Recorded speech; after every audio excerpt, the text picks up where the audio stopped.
से कहा जाता है उसको इस तरह से सदन में उल्लिखित करना। किस क्षेत्र की आप बात कर रहे हैं? हरियाणा में हम हरियाणा में जीते, हमने कर्नाटक में समर्थन प्राप्त किया है। और ये ठीक है कि केरल में और तमिलनाडु में हम उतने शक्तिशाली नहीं है, मगर हमारा संगठन है। पश्चिम बंगाल में भी हमें 10% से थोड़ा कम वोट मिला हुआ है।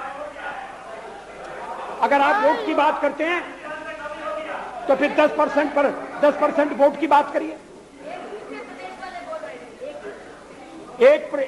इस सदन में एक एक व्यक्ति की पार्टियां, एक एक व्यक्ति की पार्टी, और वो हमारे साथ हमारे खिलाफ जमघट करके और हमें हटाने का प्रयास कर रहे हैं। उन्हें प्रयास करने का पूरा अधिकार है, मगर है वो एक व्यक्ति की पार्टी। एकला चलो रे,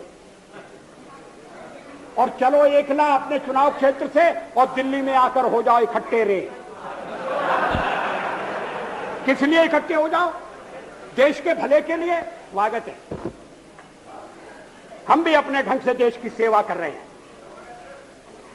और अगर हम देशभक्त न होते और अगर हम निस्वार्थ भाव से राजनीति में अपना स्थान बनाने का प्रयास न करते, और हमारे इन प्रयासों के पीछे 40 साल की साधना है।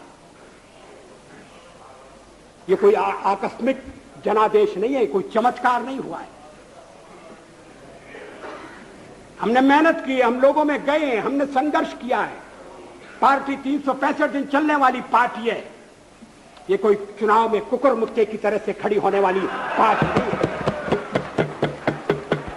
और आज हमें अकारण कटघरे में खड़ा किया जा रहा है क्योंकि हम थोड़ी ज्यादा सीटें नहीं ले सके। हम मानते हैं हमारी कमजोरी है, हमें बहुमत मिलना चाहिए। राष्ट्रपति ने हमें अवसर दिया, हमने उसका लाभ उठाने की कोशिश की है। हमें सफलता नहीं मिली, वो अलग बात है, लेकिन हम फिर भी सदन में सबसे बड़े विरोधी दल के रूप में बैठेंगे और आपको हमारा सहयोग लेकर सदन चलाना पड़ेगा। इस बात को मत भूलिए।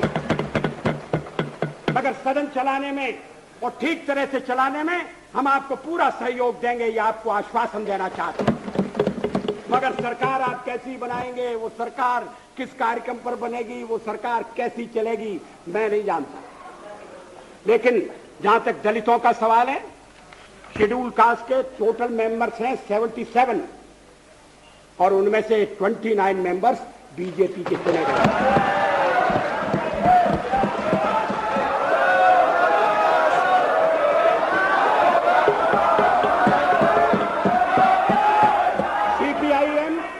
सीपीआईएम के 5 मेंबर हैं, सीपीआई 1 मेंबर है, कांग्रेस 15 मेंबर है, जनता दल 7 मेंबर है, और सबसे ज्यादा हमारे मेंबर हैं।